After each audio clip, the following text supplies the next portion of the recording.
We are Mr. the Fanboy, the most reckless force in all of YouTube today. Tonight's episode of TNA Impact was pretty good. Not as good as the previous episodes of Impacts, but pretty good.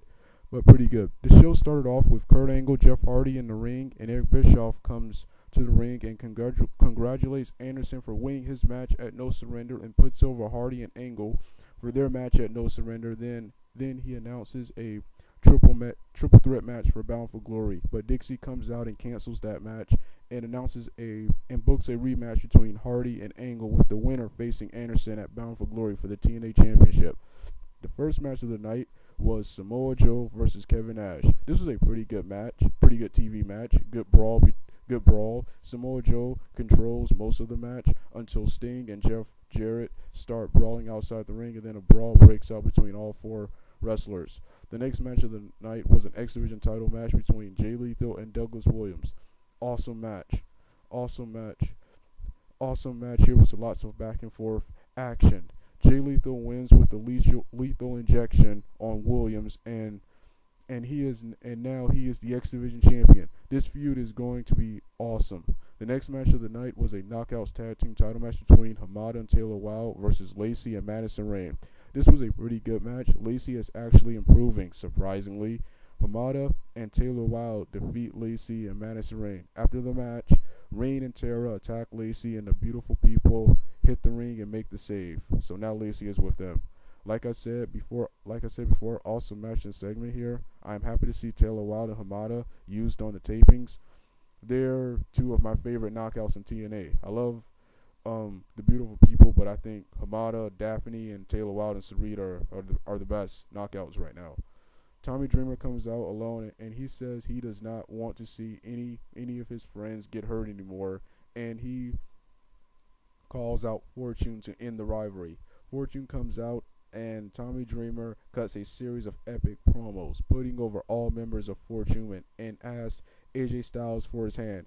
AJ Styles shakes Dreamer's hand and then hits him with the microphone. Then all members of Fortune join in on beating up Dreamer. Then Brian Kendrick comes out to protect Dreamer, but Fortune attacks him and leaves. Then Kendrick challenges any member of Fortune to a match right now. Matt Morgan accepts the challenge. This match was awful. Neither man was even dressed to wrestle. Brian Kendrick wins with a stiff drop kick to pin Matt Morgan. After the match, Matt Morgan demanded the match be restarted, and that doesn't count, but Kendrick didn't show up. Backstage, Abyss is torturing and branding people and shouting 10, 10, 10. Then RVD talks about his condition and what he will do when he returns.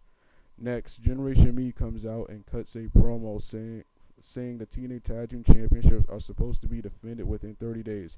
But after what they did to Shelly, there is no way that will happen. So they say Sabin should come out and just give them the Tag Team Championships. Chris Sabin comes out and fights both of them, but they gang up on him and lay him out with a double DDT off the ropes. Awesome segment here. This feud between Generation Me and the Machine Guns is going to be awesome. I love all their matches, but I do not think the Generation Me are good heels. That's just my opinion. The main event was Kurt Angle and Jeff Hardy, rematch from No Surrender. This was another awesome back and forth match between these two. The match ends when Angle puts a leg lock on Hardy. Both Hardy and Angle pin themselves, so this match ends in no contest. Bischoff comes out and announces a triple threat match at Bound for Glory. Like I said before, this was a pretty good Impact. Not as good as the past Impacts, but better than Raw this week. Apart from two matches, Raw was awful this week, and NXT Season 3 just sucks. So, Mr. the Fanboy, out.